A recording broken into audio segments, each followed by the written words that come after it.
Hello everyone, welcome back to my channel dual cracker. अपनी NCERT highlight series में हमने chapter number 16 complete कर लिया, जिसकी हमने 3 सीरीज़ पहले से डिस्कस कर ली है। आज हम इसकी 4th सीरीज़ करने जा रहे हैं, क्योंकि जो अब हम स्टार्ट कर रहे हैं उसमें केस स्टडीज़ पढ़ेंगे और ओजोन डिप्लीशन, डिफॉरेस्टेशन और रेडियो एक्टिविटी, ये हमारे टॉपिक्स अभी बचे हुए हैं। और इसमें कुछ केस स्टडीज़ भी बची हुई हैं, जहाँ से काफ़ी सारे हमारे क्वेश्चंस फॉर्म होते हैं केस स्टडी से। जो प्लास्टिक वाली जो केस स्टडी है रेमेडी की, प्लास्टिक वेस्ट है, जैसे हमें बोला जाता है कि हमें प्लास्टिक को यूज़ नहीं करना चाहिए, हमें बैन करना चाहिए प्लास्टिक से, हमें कोई भी सामान हमें आसपास में कहीं से भी नहीं खरीदना चाहिए। प्लास्टिक जो प्लास्टिक में हमें वेजिटेबल्स वगैरह डाल कर देते हैं, हमें नहीं लेनी चाहिए। तो हमारी जो गवर्नमेंट है उन्होंने एक अभियान भी चलाया है कि हमें बैन फॉर प्लास्टिक। तो इसकी जो केस स्टडी है ये पहले भी बैन किया जा चुका है। तो ये किस तरह से पता चला था कि जो प्लास्टिक है वो हमारे लिए हार्मफुल है, और उसके लिए क्या क्या किया गया है, अब तक हमारी गवर्नमेंट ने क्या किया है, या फिर किसी एक इंडिविजुअल ने इसके लिए क्या किया है, इसकी केस स्टडी में पता चलेगा हमें। जैसे इसकी केस स्टडी है रेमेडी फॉर प्लास्टिक।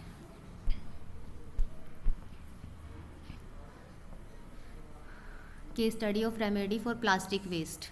अब देखो यहाँ पर है, इसमें एक स्टोरी बताई है। एक बेंगलोर में रहता था वो, पहले उसकी जो फैक्ट्री थी उस फैक्ट्री में वो प्लास्टिक बनाता था। लेकिन जैसे उसको पता चला कि जो मैं इतने सालों से ये बनाए जा रहा हूँ, जो फैक्ट्री में प्लास्टिक बनाए जा रहा हूँ, ये तो क्या एक वेस्ट मटेरियल है, ये हमारी लैंड को और हमारी हेल्थ के लिए ही हैजार्डियस है। तो इसके लिए उन्होंने क्या बोला कि मैं कुछ ऐसी चीज़ बनाऊँगा कि जो ये प्लास्टिक है इसको रिकवर करके कि कुछ ऐसी हम इसको दोबारा से रीयूज़ में कर सकें। तो उसने देखो क्या किया, उसने एक रोड बनाया प्लास्टिक से।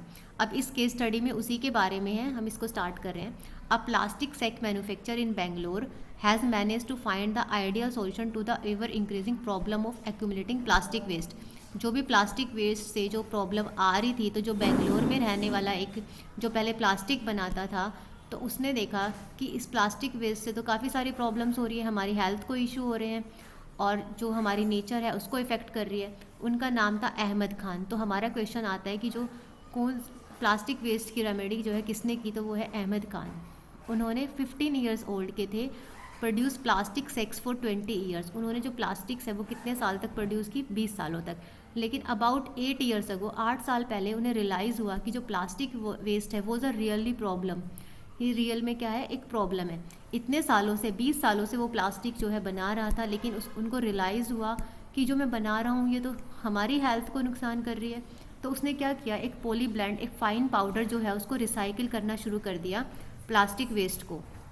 और एक अपनी ही कंपनी में उसने क्या किया, पॉली ब्लेंड जो फाइन पाउडर्स है उससे रिसाइकिल करके उन्होंने इस तरह से मिक्सचर बनाया। बिट्यूमेन जो हम मिक्सचर यूज़ करते हैं रोड को बनाने के लिए, तो उन्होंने क्या किया, बिट्यूमेन को उसके अंदर मिक्स कर दिया। पॉली ब्लेंड के साथ में किसको मिक्स किया, पॉली ब्लेंड के साथ में मिक्स किया बिट्यूमेन को, प्लस बिट्यूमेन जो रोड बनाने के लिए काम आता है। जैसे उन्होंने ये मिक्स किया, तो जब इसके बाद में क्या किया, उन्होंने रोड बनाया।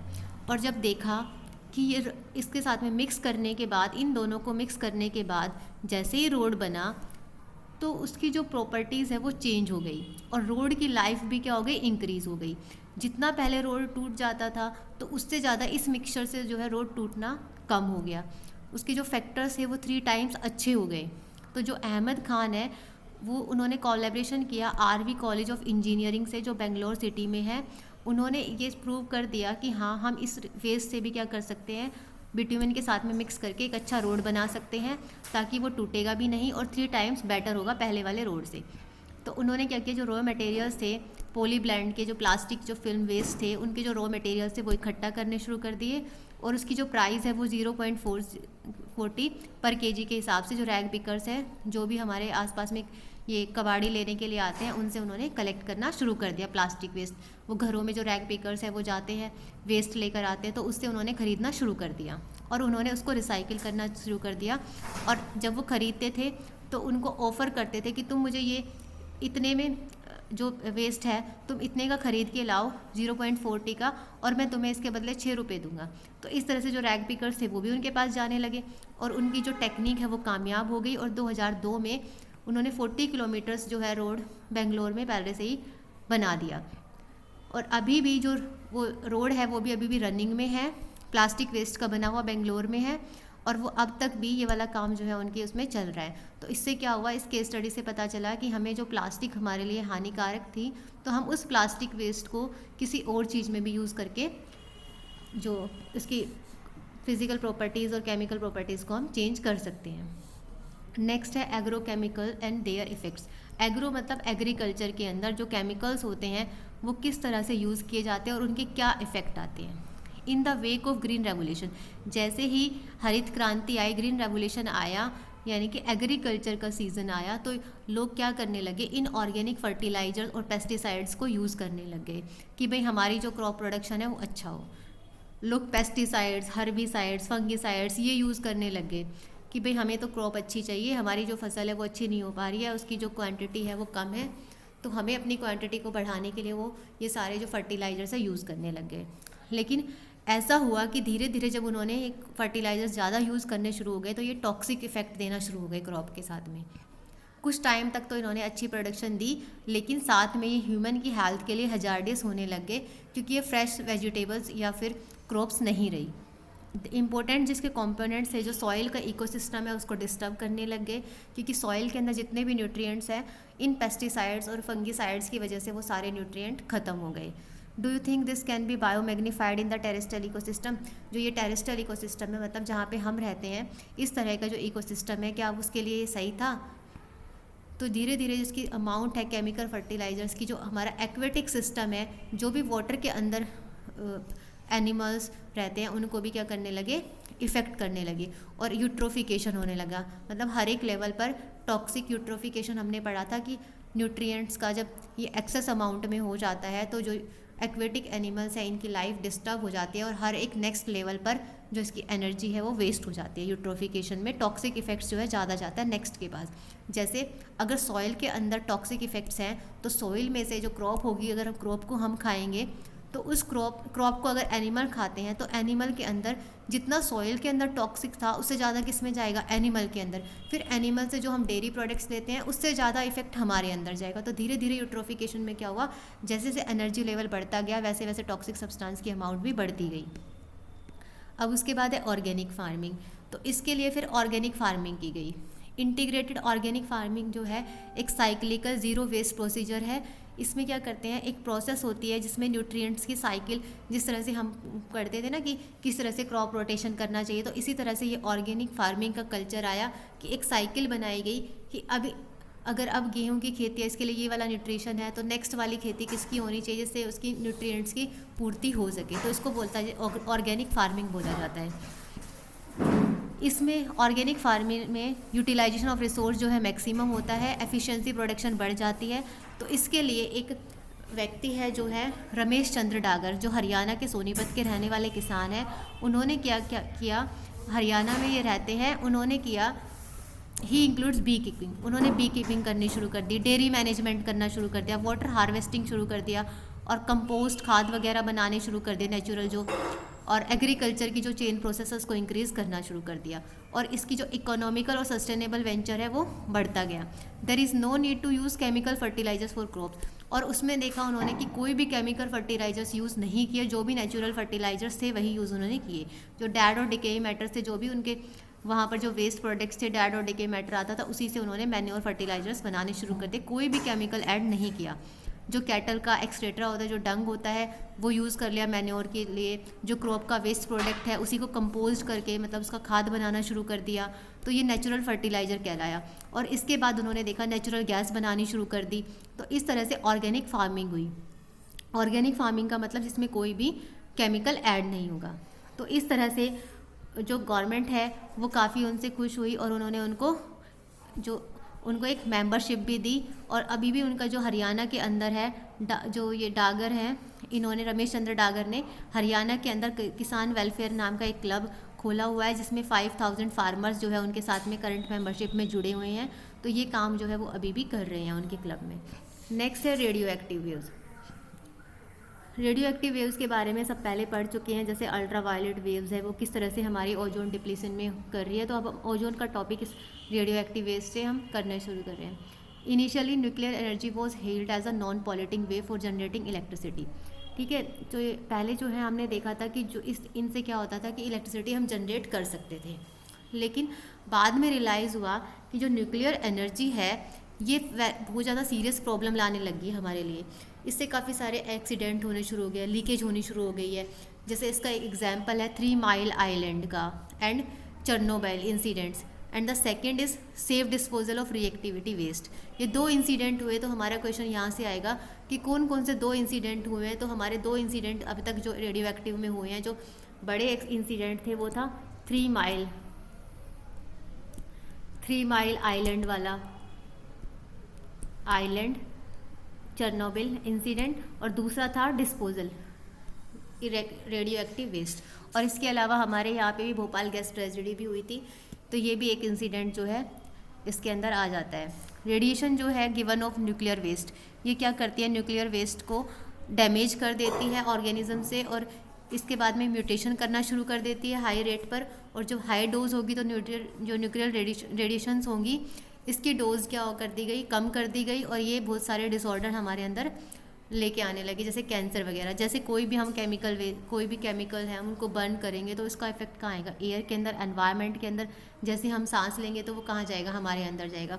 तो इसी तरह जो रेडियो एक्टिव वेस्ट है ये भी क्या करने लगे, हमें ब्रीदिंग प्रॉब्लम, कैंसर जैसे डिजीज़ जो है ये करने लगे, क्योंकि ये डर्मेटोलॉजिस्ट की स्किन डिजीज़ आती हैं। इससे सारी जो रेडियो एक्टिविटीज़ हैं ये सारी हमारे स्किन के अंदर इफ़ेक्ट करती हैं। तो न्यूक्लियर वेस्ट है वो भी एक्सट्रीमली पोल्यूट करने लग गया।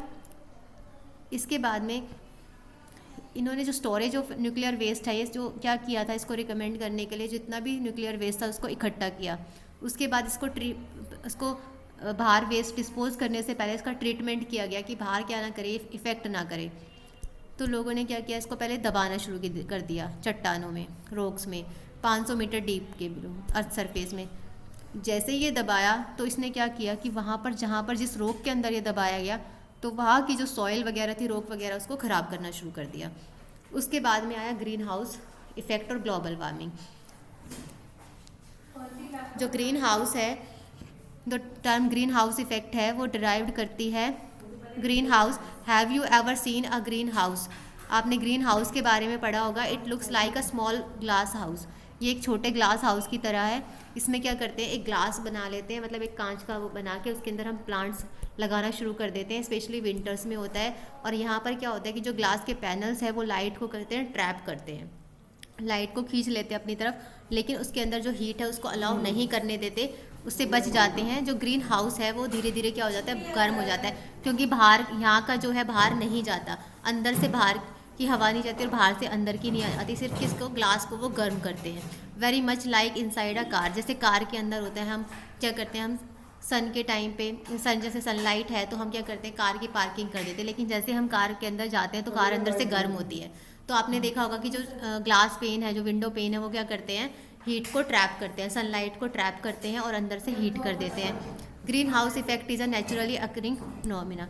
ये नेचुरली हो जाती है क्योंकि इससे क्या होता है, हीटिंग सरफेस। लेकिन जैसे जैसे ऐसे होने लगा तो हमारा एटमॉस्फेयर भी क्या करने लग गया, हीट करने लग गया। और इसका जो एवरेज टेम्परेचर था, अर्थ वुड हैव, हमने देखा था कि जो अर्थ का जो है -18 डिग्री सेल्सियस जो है टेम्परेचर है वो प्रेजेंट से 15 डिग्री सेल्सियस से, जैसे ही -18 से कितना हो गया, ये 15 डिग्री। इसी को समझने के लिए क्या किया गया, ग्रीन हाउस इफेक्ट बनाया गया, क्योंकि नेसेसरी था सनलाइट को ट्रैप करने के लिए। हमारी जो अर्थ थी वो -18 डिग्री थी, उसको 15 डिग्री पर लाने के लिए ग्रीन हाउस इफेक्ट को बनाया गया।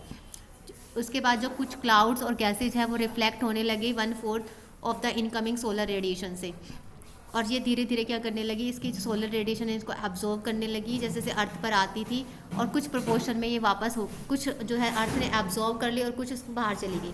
तो हमारा जो क्वेश्चन यहाँ से आता है, ग्लोबल वार्मिंग में कार्बन डाइऑक्साइड की अमाउंट जो है ड्यूरिंग द ग्लोबल वार्मिंग कितनी होनी चाहिए, दैट इज़ 60% होनी चाहिए, और नाइट्रोजन ऑक्साइड की 6% होनी चाहिए, क्लोरोफ्लोरोकार्बन की 14 और मीथेन 20%। तो यहाँ से क्वेश्चन जो है हमारा फॉर्म बन होता है। जो इसमें देख आपसे पूछा जाएगा कि ज़्यादा अमाउंट में कौन है, कार्बन डाइऑक्साइड है, उससे कम है मीथेन, उससे कम है मीथेन, उसके बाद है क्लोरोफ्लोरोकार्बन और फिर है नाइट्रोजन ऑक्साइड। तो ये ग्लोबल वार्मिंग की टोटल कंट्रीब्यूशन है। तो यहाँ से ये वाला क्वेश्चन ही फॉर्म होता है हमारा कि कौन कौन सी गैस। अब देखो इस साइकिल में जो मेंशन्ड गैसेज है उसमें से कार्बन डाइऑक्साइड और मीथेन जो कॉमनली यूज़ हो रही है ग्रीन हाउस में, क्यों? क्योंकि इनकी अमाउंट क्या है, ज़्यादा है। सबसे ज़्यादा कार्बन डाइऑक्साइड की है, उसके बाद किसकी है, मीथेन की है, जो रिस्पॉन्सिबल है ग्रीन हाउस इफेक्ट के लिए। जैसे जैसे ग्रीन हाउस बढ़ता, इफेक्ट इसका बढ़ता गया तो अर्थ भी क्या होती गई, हीट होती गई, इसी को बोलते हैं ग्लोबल वार्मिंग। और जो टेम्परेचर है वो अर्थ का वो कितना बाय इंक्रीज कितना हो गया, 0.6 degree Celsius during the last 3 decades तक। जो साइंटिस्ट है वो बिलीव करने लगे जैसे जैसे राइज इन टेम्परेचर हुआ तो उसके बाद में ये चेंज जो एनवायरनमेंट में होना शुरू हो गया, क्लाइमेटिक चेंज आने लगी, तो इसको बोला गया एल नीनो इफेक्ट। तो हमसे क्वेश्चन पूछा जाएगा what do mean by the L Nino effect. ये क्वेश्चन काफ़ी बार पूछा जाता है, तो इसका आंसर क्या होगा कि जो भी इसके अंदर अर्थ में चेंज आया, इसके टेम्परेचर में चेंज आया लास्ट 3 डिकेड्स तक, तो उसको बोला जाता है एल नीनो इफेक्ट। क्योंकि इसका टेम्परेचर क्या हो गया, राइज हो गया। पहले क्लाइमेट क्या था, ठंडा था, और अब क्या हो गया, गर्म हो गया, तो इसको बोला जाता है L Nino effect. Increase the melting of the polar crops. और आपने देखा होगा जैसे जैसे टेम्परेचर बढ़ा तो वैसे वैसे जो पोलर कैप्स हैं, हमारे जो ग्लेशियर्स हैं, वो पिघलना शुरू हो गए। तो this is El Nino effect. Over many years this will result as a sea level. और आपने देखा होगा जो सी लेवल है वो भी राइज होना लग गया।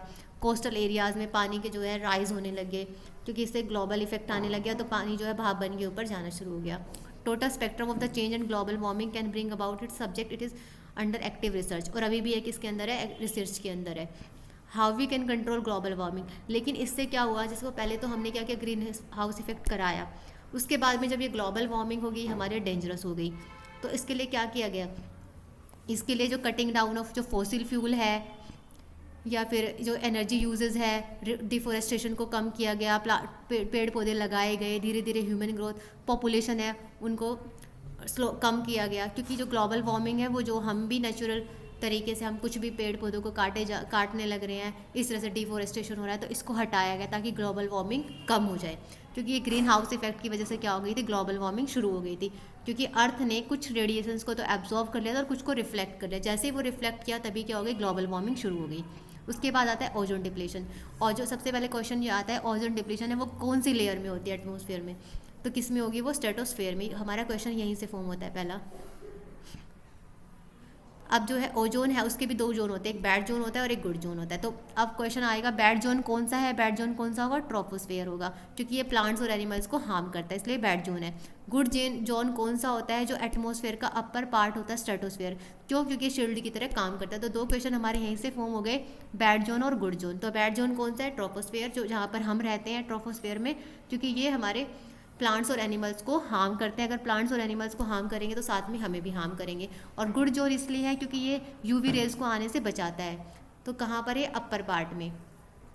और ये किसकी तरह काम करता है, शील्ड की तरह काम करता है, सन से आने वाली जितनी भी वेव्स हैं, रेज हैं, उनसे बचाता है। UV rays, ultra violet rays जो होती है, highly injurious to living organism, क्योंकि जो डीएनए और प्रोटीन्स है वो लिविंग ऑर्गेनिजम्स का वो क्या करते हैं, उसको एब्जॉर्व कर लेते। तो क्वेश्चन यहाँ से आता है कि यूवी रेज हमारे लिए हार्मफुल क्यों है। तो क्यों है, क्योंकि वो हमारे स्किन से डीएनए और प्रोटीन्स को एब्जॉर्व कर लेती है, उनको किल कर देती है, तो इससे हमारी कैंसरलाइज डिजीज़ शुरू हो जाती है। हाई एनर्जी ब्रेक्स, जो एनर्जी है वो ब्रेक करने लग जाती है और केमिकल बॉन्ड्स टूटने लग जाते हैं। Thickness of ozone in a column of air from the ground to the top of the atmosphere is measured in terms of Dobson unit. Question यहाँ से आता है कि ओजोन की थिकनेस को किससे मेजर किया जाता है, तो किससे किया जाता है, वो डॉब्सन यूनिट हो। या फिर ये भी पूछ सकते हैं ये ओजोन डिप्लीशन को किससे मेजर किया जाता है, तो डॉब्सन यूनिट। यहाँ से हमारे काफ़ी क्वेश्चन फॉर्म होते हैं। ओजोन गैस जो है धीरे धीरे जो यूवी रेज है वो मॉलिकुलर ऑक्सीजन के साथ में बनाने लगे। यूवी रेज की वजह से क्या बनती है, ऑक्सीजन बनी, ऑक्सीजन जो है रिएक्ट करने लगी। और अब क्वेश्चन हमारा यहाँ से आता है ओजोन का। तो ओजोन का जो फॉर्मूला होता है वो होता है O3। इसमें 3 एटम्स होते हैं। इस बार ये हमारा क्वेश्चन भी आया था।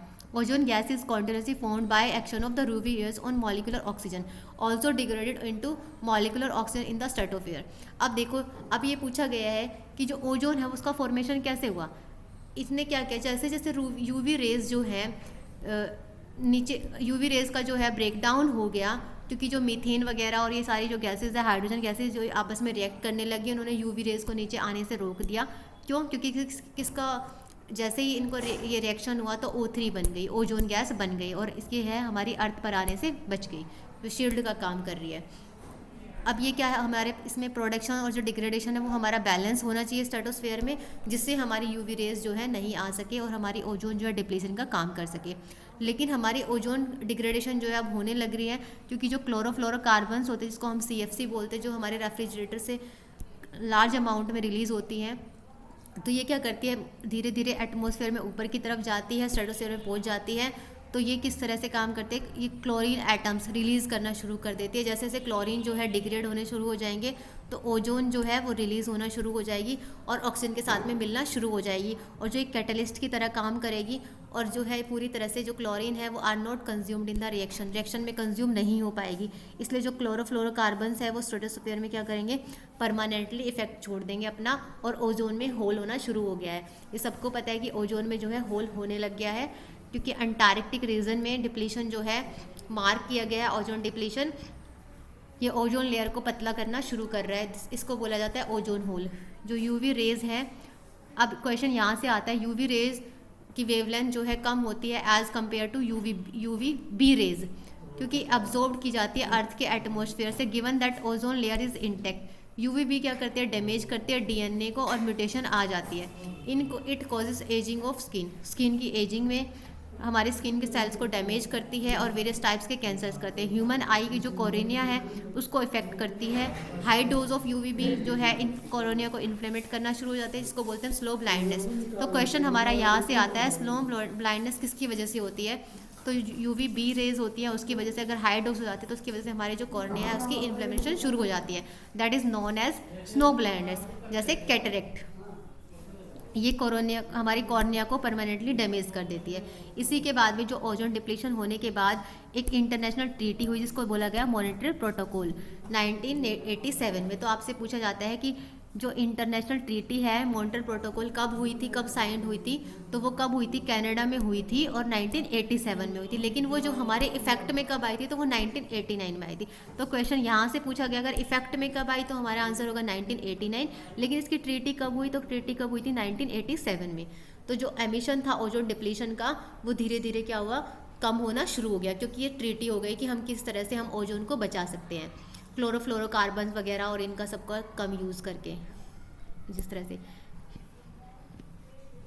अब नेक्स्ट है हमारा degradation of by improper resource utilization and maintenance. Degradation का मतलब होता है कम करना। नेचुरल रिसोर्सेज का अगर हम कम करने लगे, पॉल्यूटेंट्स को कम करने लगे, उनका रिसोर्स यूटिलाइजेशन जो है कम करने लगे, तो क्या होगा, डिग्रेड होना शुरू कर दिया। सॉइल इरोजन सबको पता है, डेजर्टिफिकेशन सबको पता है, क्योंकि जो फर्टिलिटी होती है टॉप सॉइल की वो रिमूव हो जाती है। अगर हम क्या करते हैं, ज़्यादा कल्टीवेशन कर देते हैं और ग्रेजिंग करना शुरू हो जाते हैं, डिफोरेस्टेशन हो जाते हैं, और इरिगेशन जो हमारा मेथड्स है वो अच्छे नहीं होते, और लैंड्स पे पैचेस आने शुरू हो जाते हैं, बंजर ज़मीन होनी शुरू हो जाती है, तो इस तरह से वहाँ पर डेजर्ट बनना शुरू हो जाता है। तो जिसकी वजह से अगर हम ज़्यादा से ज़्यादा अमाउंट में क्या करेंगे, फर्टिलाइजर्स वगैरह यूज़ करेंगे, तो इसकी वजह से सॉइल की फर्टिलिटी कम हो जाएगी और वो किस में कन्वर्ट हो जाएगी, डेजर्टिफिकेशन में कन्वर्ट हो जाएगी। तो ये आज के टाइम में ये मेजर प्रॉब्लम है। उसके बाद है water logging and soil salinity. अब इसमें देखो वाटर लॉगिंग में क्या होता है कि जो नाली वगैरह से पानी वानी शुरू आ जाता है वो एक जगह इकट्ठा होना शुरू हो जाता है मिट्टी के, वहाँ उसकी न्यूट्रिएंट्स को ख़त्म कर देता है। पानी जो क्रॉप है उसके अंदर भी वो सारे वेस्ट मटेरियल जाना शुरू हो जाता है, जिसके अंदर किसकी अमाउंट ज़्यादा होती है, सोल्ट्स की अमाउंट ज़्यादा होती है, और सरफेस जो है सॉइल का उसको ख़राब करना शुरू हो जाता है। इसकी वजह से उसकी जो ऊपर जो है लैंड की सरफेस पर एक थिन लेयर बननी शुरू हो जाती है जो प्लांट्स की रूट्स को ख़त्म कर देती है, यानी कि प्लांट्स जो है पहले ग्रो करने से पहले किल हो जाता है। विल्टिंग ऑफ लीव्स शुरू हो जाती है, तो इस तरह से जो इसकी प्लांट की ग्रोथ को रोक देती है। तो ये वाटर लॉगिंग और सॉइल सैलिनिटी भी क्या प्रॉब्लम्स है, तो आज की डेट में ग्रीन रेवोल्यूशन की डेट में प्रॉब्लम है। डिफोरेस्टेशन का मतलब होता है कटिंग डाउन ऑफ फॉरेस्ट, यानी कि ट्रीज़ का कट करना। अब जो है सारे पेड़ पौधे जो है वो कट हो जाएंगे तो फॉरेस्टेड एरिया नहीं बचेगा, नॉन फॉरेस्ट हो जाएंगे। अगर वहाँ पे हम मॉल वगैरह बनाना शुरू कर देते हैं या घर बनाना शुरू कर देते हैं तो सारे जो प्लांट्स हैं वो डेड हो जाएंगे। उसके अलावा फिर जितनी भी हमारी एनवायरमेंटल इश्यूज़ है वो और बढ़ना शुरू हो जाएंगे, धीरे धीरे डिजीज़ बढ़नी शुरू हो जाएगी। उसका टेम्परेचर भी क्या होगा, अगर ये पेड़ पौधे रहेंगे तो टेम्परेचर भी क्या होगा, कम होगा। लेकिन जैसे ही पेड़ पौधे हट गए तो वहाँ का जो टेम्परेचर है वो भी हाई होना शुरू हो जाएगा। इसीलिए बोला जाता है कि दूसरी जगह पर लाइफ पॉसिबल इसलिए नहीं है क्योंकि वहाँ का क्लाइमेट जो है रहने के लिए नहीं है, क्योंकि वहाँ पर पेड़ पौधे नहीं है, जिसकी वजह से ये सारे कंडेंसेशन इवेपोरेशन वाली प्रोसेस नहीं हो सकती है। अब देखो इसमें है यहाँ से क्वेश्चन पूछा जाएगा कि नेशनल फॉरेस्ट पॉलिसी कब हुई थी, तो वो 1988 में हुई थी, जिसमें 33% जो है फॉरेस्ट कवर किया गया प्लेन का और 67% किया गया हिल्स का। तो यहाँ से हमारा क्वेश्चन जो है फॉर्म होता है।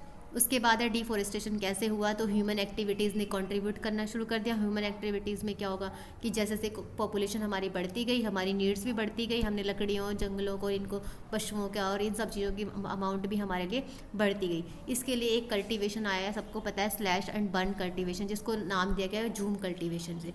ये नॉर्थ ईस्ट इंडिया के स्टेट्स में आया था। इसमें डिफॉरेस्टेशन को बचाने के लिए लोग क्या कर रहे थे, फॉरेस्ट वगैरह काटना शुरू कर रहे थे। तो लोगों ने क्या किया कि हम अब जो कल्टीवेशन है इसको नहीं करने देंगे। तो फार्मर्स जो है, झूम कल्टीवेशन जो है इसका एक कॉमनली एग्जाम है, वो क्या करते थे कि जब उनकी क्रॉप, जैसे क्रॉप का जो कुछ भी मटेरियल जो यूज़ नहीं करना होता था उसको क्या करते थे, वो जलाना शुरू कर देते थे कि ये वाला जो है यूज़ वाला अनयूज्ड पार्ट है तो हम क्या करते हैं, इसको जला देते हैं। जैसे वो जलाना शुरू करने लगे तो उसका स्मोक निकलने लग गया और जो प्लांट्स वगैरह उनका रिमेन्स जो है डेड होने लगे। उससे जो ऐश बनती, जो राख बनती थी, उनको उन्होंने क्या किया, वो use as a fertilizer and the land is then use for farming. फिर वो क्या करने लगे, उस ऐश से क्या बनाया उन्होंने, फर्टिलाइज़र बनाया और उसको फार्मिंग में यूज़ करने लगे। लेकिन जैसे जैसे कुछ टाइम के बाद जो ये लैंड है वो अनफर्टाइल होनी शुरू हो गई और फार्मर्स जो है वो दूसरी एरियाज़ में क्या हो गए, मूव करना शुरू हो गए। लेकिन फिर जब झूम कल्टीवेशन आया तो उसमें क्या था, टाइम गैप रखा गया, लैंड को फिर से रिकवर करते थे, वो कुछ टाइम का पीरियड गैप ले लेते थे। जैसे जैसे पॉपुलेशन बढ़ती रही तो उनकी रिकवरी रेट भी बढ़ता गया। उसके बाद में रिफॉरेस्टेशन हुआ। रिफॉरेस्टेशन में क्या था कि दोबारा से पेड़ पौधे लगाए गए।